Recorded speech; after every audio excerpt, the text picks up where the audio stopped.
disiplinaha ang inyong mga anak o magdala sila kaninyo og kalinaw ug kalipay na inyong gipangita.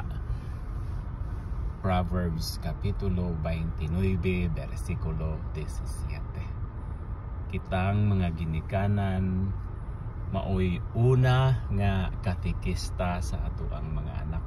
Dunat kitay dako nga katungdanan isip sumusunod ni Kristo sa pagtudlo, pagpaambit sa ato ang pagtuo, paglaom ug gugma diha sa Ginoo. Di ba?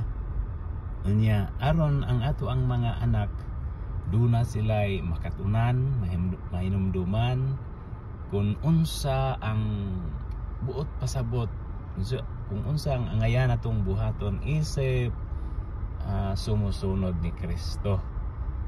Unang-una gyud ana ang ato ang pagkasumusunod ni Kristo ginahanglan gyud og disiplina. Disiplina. Unsa man ning disiplina mao ang dili lang ni ang kahibalo kung unsa ang angayan nga buhaton, kun dili ang disiplina mao gyud ang pagbuhat kung unsa gyud ang angayan nga buhaton.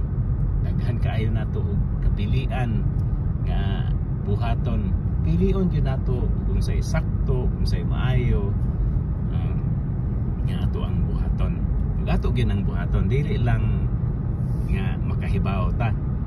Mao na giingon pud diha sa libro ni Santiago nga dili mahimo og maminaw rata sa mga pulong sa Ginoo kay mura rata anig na namin pagkahuman ana makalimot ra pud ta.